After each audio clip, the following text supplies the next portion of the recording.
It's another beautiful segment of Daybreak Africa where we ask questions to seek individual opinion on a particular subject matter. I am Bidemi Moses, and today we will be talking about insecurity in Nigeria and how we can tackle attack in dry season and also the level of insecurity towards the 2023 election. And my guest today is a public affairs analyst and he's by name Olumide Obanla. It's good to have you on the show this morning, sir. It's nice to be with you once again. It's a pleasure. All right, without wasting any more time, we are running into dry season gradually, and we shouldn't forget the fact that 2021, 2020, we experienced farmers' herders clash, and now it's another dry season period. Do you think, security-wise, we are prepared to enter into dry season? Well, farmers and herders clash has not always been an issue of maybe dry season or not. It has been a consistent thing in our dear nation, where a lot of us need to be scared. A lot of our farmers need to be scared of going to the farms, and sometimes you want to go to the farm and you have the opinion that when I go to the farm, I don't know what I'm going to meet there. You see, to me, I have not always believed that Nigeria is always, or I've always been ready to tackle insecurity. You see, 8 years ago, Mr. President told us that before it's going to be 100 days in the office, we were going to tackle insecurity. But to my greatest surprise, rather, it's over 800 days now. It's even about 8 years, and yes, nothing of such has happened. And we are still hopeful. And even he just told us now that before he leaves the office, maybe before February next year, we all know that the election is February next year. He knows that he has told us that before he hands over, that he's going to make sure that he's going to hand over a country that is free of insecurity. And as of now, I'm expecting them to have done something which boils down to the fact that I've always been asking a question: what has our security votes being used for by several state governors that takes this security vote? When you ask them, they will tell you they take security votes to tackle insecurity in this country. But rather, it has not been. I have been a victim of insecurity. I can say it anyway. I'm a victim of insecurity. My father was coming from somewhere sometimes ago in May, and he was kidnapped with my younger brother, and we parted away with millions of naira just for him to be released. So when you are talking about insecurity, I've been a victim of it. So Nigeria coming to, you see, my advice for farmers at this time that dry season is coming is very simple. If Nigeria cannot tackle insecurity, when you see these herders or herdsmen on your farmland, rather than argue with them or rather than telling them to get away from your farm, just let them be and you leave. No, that's the truth. Because you argue with them, they kill you. You do not argue with them, they kill you. So what do? And it is very pertinent for you to go to the farm. It's very pertinent because if our farmers are not allowed to go to farm, we will stay hungry in this country. Of course, yes. A lot of us still go to the market to buy yams and the rest. So by the time they destroy most of these crops, how do we get them? So to me, I don't think we're readily prepared. All right, you talk about insecurity vote. I'll still come down to insecurity vote. But first, when we talk about economy of the nation, we give kudos to the farmers also, because they do a lot to ensure that they help us subsidize the price of whatever is coming from another country. But now, our farmers facing insecurity, and also you saying rather than fighting with the headers, they should just let them be and do whatever they want to do. Are we not running into recession?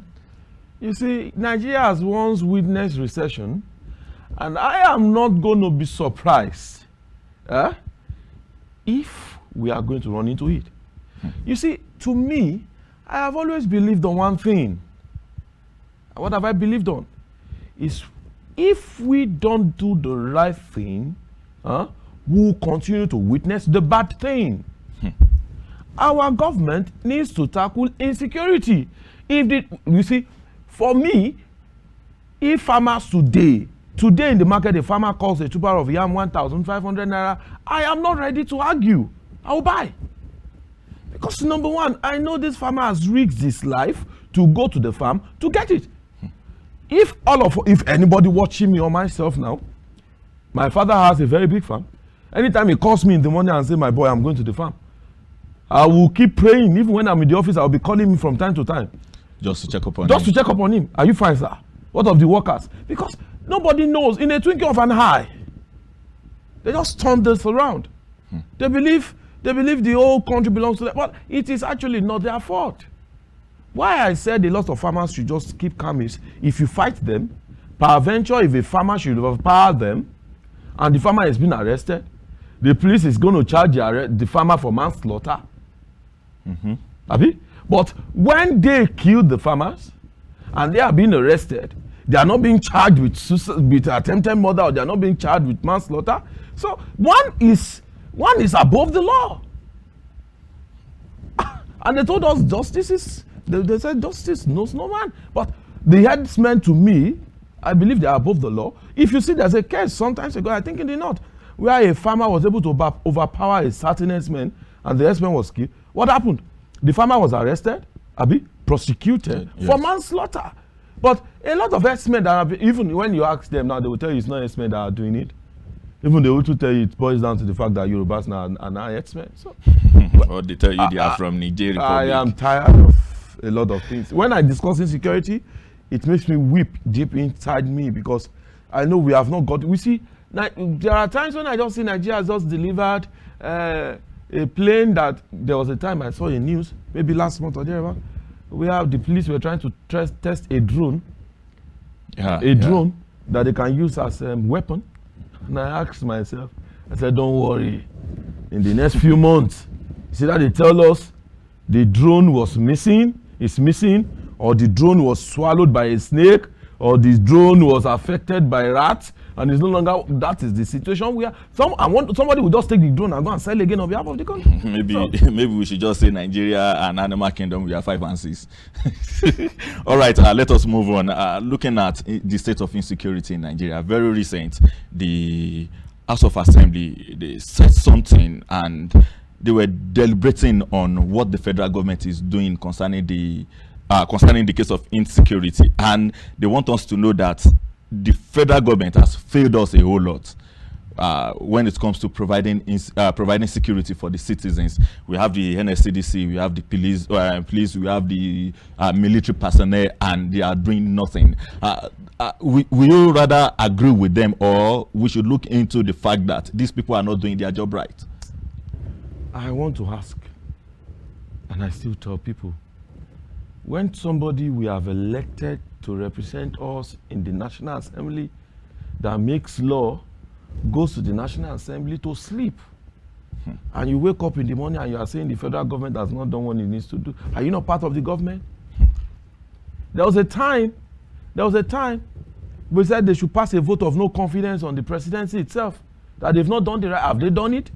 Now they are now telling us they've not done. You see, the National Assembly, the legislative arms, have what they call the House Committee on Security. Yes.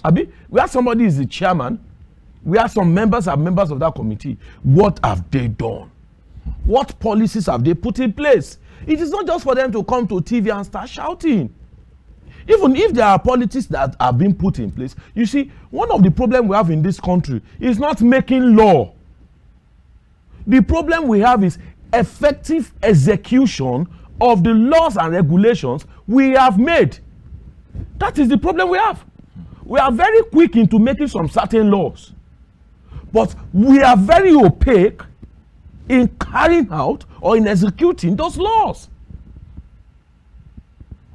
Okay, what has been the law? Okay, the Nigerian army, there are times the Nigerian army were shouting. You people said we should go to Boko Haram and do security. You people are not giving us good guns. You're not giving us our allowances.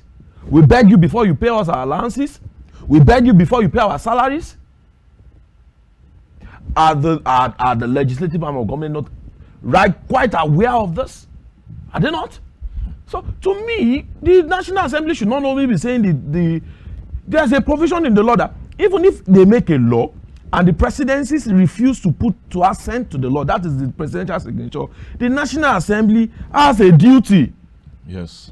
To make it a law without the presidential assent after a number of period that has been presented to Mr. President. That shows that if Mr. President is not doing the right thing, I think they can call the security arms. They call the leaders there, they call the chief of army staff, chief of defense staff, and ask them, what are you doing? To me, I do not believe in chief security of the chief CDS. I keep asking myself, what has the national, I think the National Security Advisory Committee or something, NSA or something, what have they been doing? What have been so the presidency today will tell you never knew, fellow Nigerians, I never knew there was something like this. The president? So it boils out that most of our people are just there for their pockets, selfish reasons. So I am against that opinion that says the National Assembly are just saying the presidency has not done well. If the presidency has not done well on security, they should go back and study their legislative functions. They know what to do. All right, I think I will support you on that. All right, before the launch of the Southwest Security Operatives, which is the Amotekun, yes, I have the list of some states that has their own personal security operatives, and we have Kaduna State, they have vigilance services. Sokoto, they have Yambango, and also they have Sokoto Corp Marshal. Kano State, they have Isba, Zamfara, they have Ambering, Yan Kansia, and also Borno, they have Civilian Joint Task Force and many others. River State too, they have security core agent, and also Ebonyi State, they have neighborhood watch. Now, since we have Amotekun in Southwest, a whole lot of the things have been going on within the presidency. The presidency approved Katsina State Security to bear arms, and other states are coming out to talk. Like the governor of Ondo State, Rotimi Akeredolu, said he will provide ammunition for the Amotekun, and also I think the governor of Niger State 2 months ago, he said he's ready to give his security operatives the same ammunition the herdsmen and the Boko Harams are using, so that they will have the same thing to tackle insecurity in their state. Now, if every state are coming out to do this, should we just say the federal government should just scrap police and NSCDC since they are not performing their functions well? There was a time in this country that we all agitated for state policing. But federal government did not see reasons with state policing. Policing each state from Abuja is wrong. What I mean by policing each state from Abuja is this. You are posting me, I am from Ondo State, I joined the Nigerian Police Force, and you are posting me to Akwa Ibom. What do I know about Akwa Ibom? If there, what do I know? Where do I know? If there's even any issue in Akwa Ibom, how do I tackle it? What do I know? You see, I want to give kudos to Rotimi Akeredolu. When he started the issue of Amotekun, if you see, the rate at which there are criminal offenses in Ondo State now has reduced drastically, because Amotekun cops everywhere. They cop everywhere, and they are ready to do what they're supposed to do. Why? Do you know why? Because these Amotekun people, they know their local community very well. Most of these Amotekun members were maybe former vigilante members or farmers, and the rest. Now they know that, like this time, that period I told you about my father's issue, Amotekun were in the bush. They were combing all the bush from left and right. Even sometimes they had to sleep there. They know those bush. They know everywhere. But the Nigerian police, they will be in there. If I ask the Nigerian police now to come to this area and call for criminals, does he even know where to enter? Maybe number one, because it's from the east. Now, when you keep putting everybody around, to me, yes, policing, a national police is good, but they should also give room for state policing. And I give kudos to some of these state governors that are coming out to say, okay, it's as if the national police is not assisting matter. Let us have our state security operatives, which is assisting them. Lagos State has its own. This whole Southwest, we're talking about Amotekun, yes, which they are doing fine. But my major problem with the presidency is this, very simple. Why should you make others be at the mercy of others? Ishmael and the rest of them bear sophisticated ammunitions, AK-47s, right? But now we want to approve, the state government have been begging, approve ammunition for Amotekun. You have refused. You see, you have made them be, some states are at the mercy of the other states. So, state security, fine. State policing, perfect and wonderful. Or should we say because the federal government is trying to look into funding of all these state policing? apparatus. When you are looking at funding, my question is, has any state that has its own state security operative, have they ever asked the presidency for their salaries? These state governors have been paying the state security operative, even though if they are not being sincere with it.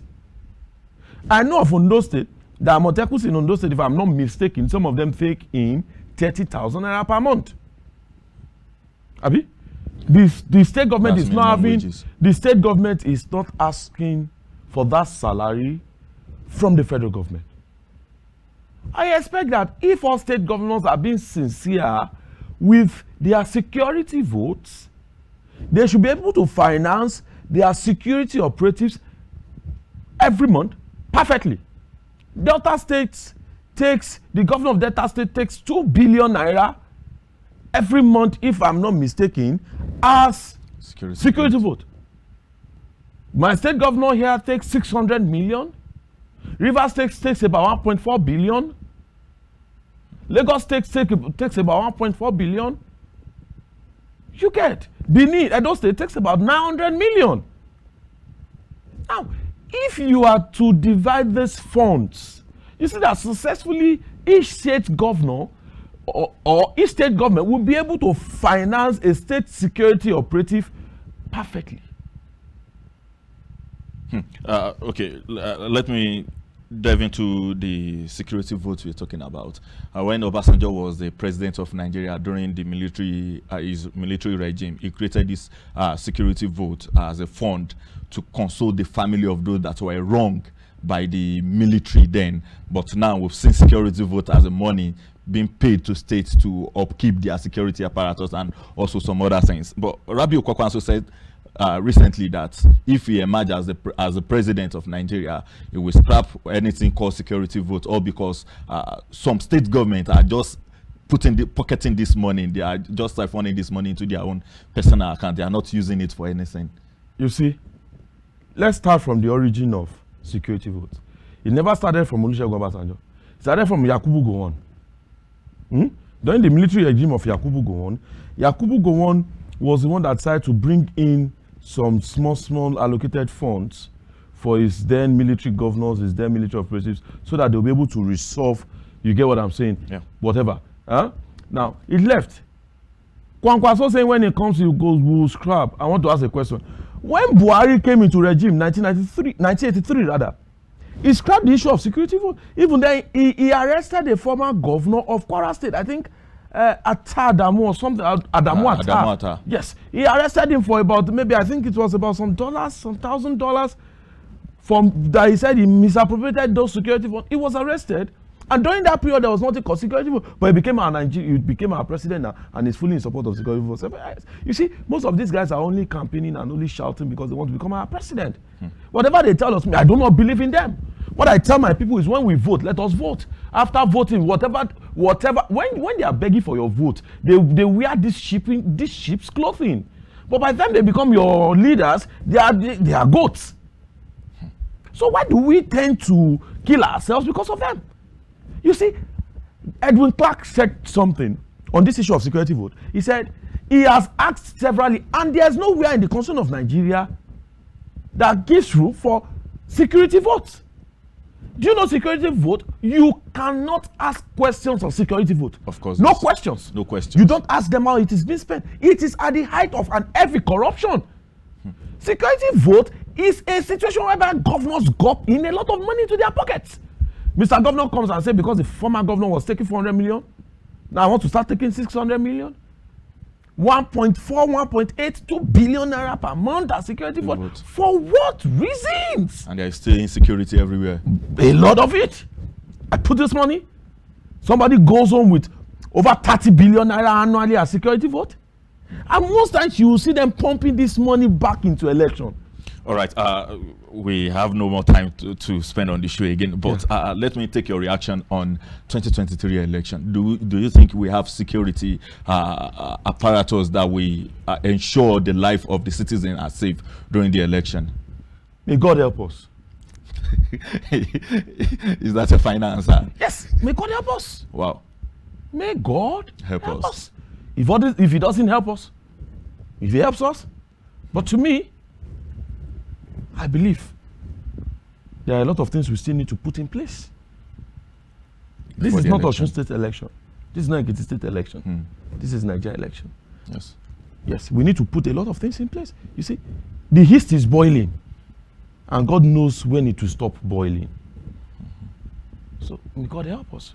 Our security operatives need to go back home, sit down, go back to the round table, put a plan to table, and see how they can resolve. But to me, my answer is I'm not in government.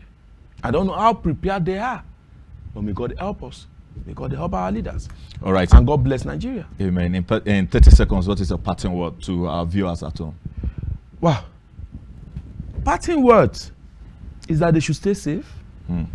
When they get to farm and herdsmen are there, stay safe, go back to your house, sleep until they are no longer on your farm. It is better to stay alive than to be killed. Because when you are killed, you can no longer tell the stories. But stay alive to tell a lot of stories and let the goodness of Nigeria be part of your history. All right. Thank you so much, Olumide Obanla. It's a pleasure having you on the show this morning. You're welcome. Thank you very much. All right. And this will be where we'll be drawing the curtain of the show. I am Bidemi Moses. And don't forget his word. Stay safe. God bless Nigeria. God bless all of us. Bye.